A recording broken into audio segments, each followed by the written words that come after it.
kemarin, belum ya? Hari Kamis malam Jumat kemarin, saya ditelepon seseorang. Dia nonton YouTube. Kamisnya pagi saya ditelepon menjelang zuhur. Boleh bicara dengan Pak Munzir Situmorang. Nomornya dari sini mungkin diminta ya. Iya, siapa? Saya orang Kristen, Pak. Marga apa? Marga orang apa? Batak. Marga apa? Simatupang. Ada apa? Minggu kemarin mau berangkat saya kebaktian ke gereja, kok tiba-tiba saya muncul nama Bapak ceramah di masjid. Saya lihat Munzir Situmorang. Terus kenapa? Ayah naun, ada apa kan gitu kan? Bapak tahu nggak? Ceramah Bapak itu saya ikuti berjam-jam. Saya batalkan kebaktian di gereja. Ada dua yang saya lihat, saya membuat saya menarik. Bapak katakan bahwa umat Islam itu ajaran simplicity, transparan, universal. Sederhana, terbuka, tapi universal. Bisa dipertanggungjawabkan secara ilmiah. Yang kedua, Bapak angkat satu, saya lupa topiknya katanya. Bapak katakan memasukkan jenazah ke kubur tidak perlu ada air, tidak ada kembang, tidak pakai azan. Di situ saya berpikir bahwa Islam itu agama sederhana, mudah diamalkan. Saya tertarik dengan Islam, Pak. Oh iya. Kapan bisa ketemu? Oh iya, nanti malam. Besok pagi saya mengisi di BPPT hari Jumat. Kantornya Pak Habibie.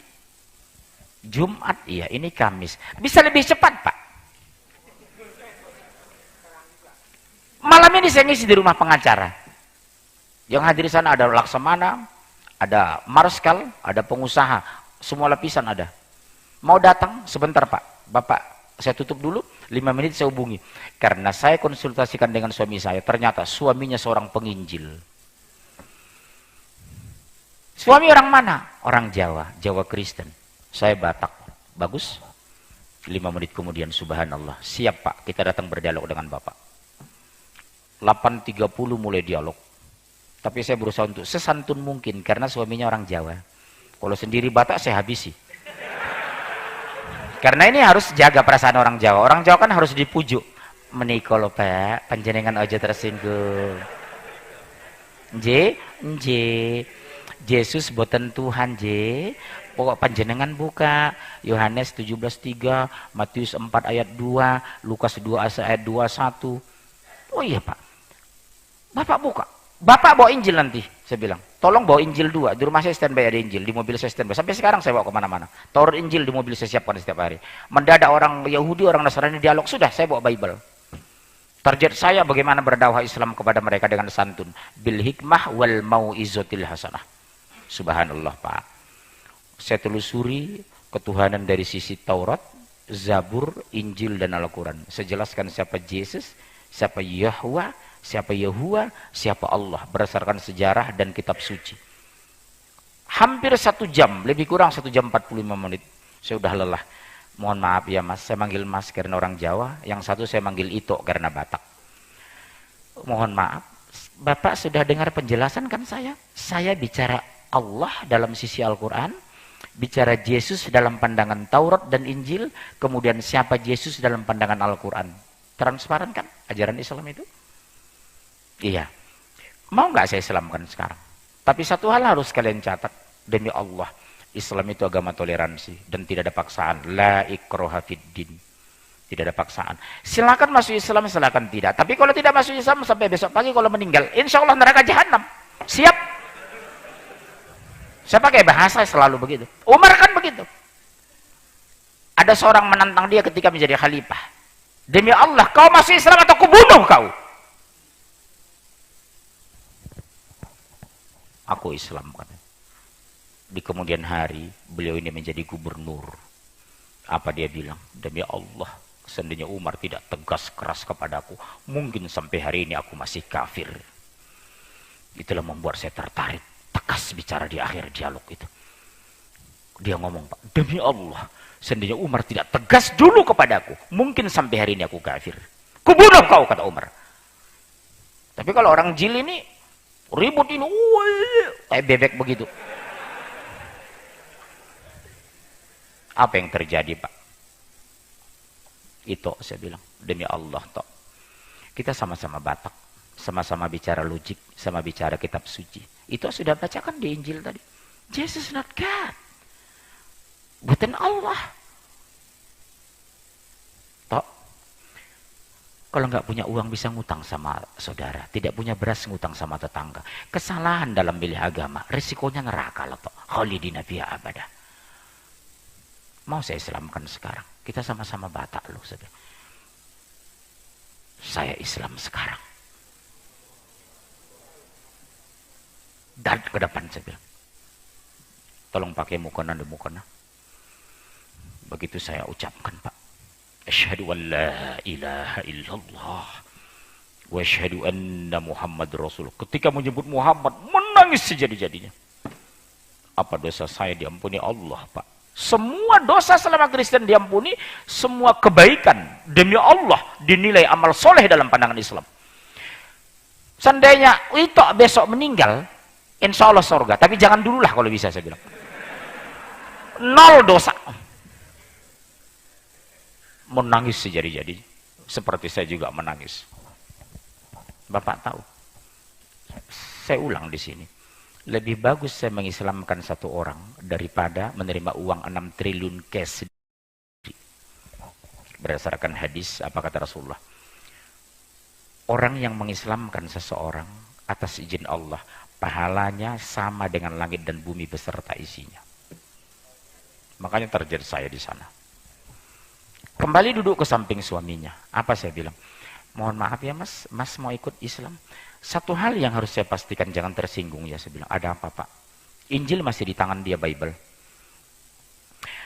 Karena istri mas sudah Islam, nggak boleh melakukan hubungan seks, haram. Apa dia bilang? Oh dalam agama kami juga Pak, kalau beda agama nggak boleh melakukan hubungan seks. Ya bagus. Mau saya Islamkan sekarang? Tunggu dulu Pak. Minimal 2 minggu kita harus dialog dengan Bapak. Saya mau diskusi panjang agar saya memahami Islam secara utuh. Karena banyak saya mendapatkan nasihat dari orang Islam tidak selengkap yang Bapak berikan. Karena saya pendekatan Taurat, Zabur, Injil, Al-Quran tentang ketuhanan. 2 minggu ya. Atau begini deh. Boleh enggak saya bilang sama tuan rumah, tolong kasih kamar mereka bicara hati ke hati. Mana tahu di sana ada bahasa yang serius dari istri, bisa malam ini saya Islamkan. Enggak perlu Pak, izinkan saya berdoa katanya. Subhanallah Pak, di samping istri jam berdoa. Saya tunggu. Sedang berdoa, di ujung doanya menetes air mata, saya lihat. Yang pasti di akhir itu dia menangis. Habis berdoa dia lepas, gimana mas, mau saya Islamkan? Iya, saya siap masuk Islam sekarang Pak. Subhanallah. Maju ke depan. Ternyata diselusuri, baru dia jujur. Sebenarnya di kalangan pendeta, saya ini penginjil Pak. Gak sampai 2 jam itu. Artinya apa di sini? Keingkaran orang-orang kafir itu bisa 2 sebab. Karena tidak memahami Islam. Yang kedua, tidak ada penjelasan Islam yang utuh dari umat Islam sendiri. Ustadznya tidak mau berdakwah. Ustadznya puas di masjid tapi tidak pernah bicara dengan mereka. Rasulullah mengirim surat kepada Raja Najasyi di Ethiopia, betul? Umar bin Khattab mengirim utusan ke Barus Tapanuli Tengah. Sudah kita lakukan nggak di Indonesia? Ini lebah kita. Kita selalu bangga dengan Islam dan kebenaran Al-Quran, tapi kita jarang menjelaskan kepada ahlul kitab. Padahal bolak-balik saya katakan, Allah mengulang dalam Al-Quran 36 kali, ya qul ya ahlal kitab, lima talbisuna al-haqqa bil batil. Hai ahlul kitab, kenapa kamu campurkan yang hak dan batil? Kenapa kita puas dengan Islam kita, tapi tidak pernah melampaikan kepada mereka bahwa Islam itu agama yang hak? Tapi butuh penjelasan yang utuh. Bagaimana Bapak mengatakan Yesus tidak Tuhan? Yohanes 17:3 saya kata. Matius 4 ayat 2. Lukas pasal 2 ayat 21. Matius pasal 4. Jadi ada penjelasan utuh dari Al-Quran. Al-Quran surat 575. Isa putra Maryam hanyalah seorang rasul. Lihat, coba lihat. Oh iya. Paralel dengan Yohanes 17:3. Isa Al-Masih hanya utusan. Oh iya.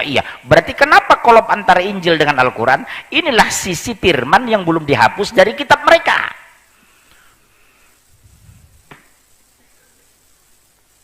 Allah takdirkan pendetanya, pasturnya, biarawatinya, takdirkan ayat ini bertahan sampai hari ini. Yohanes 17:3, inilah hidup yang kekal, mengenal satu-satunya Allah yang Esa, mengenal Yesus Kristus adalah utusan Allah.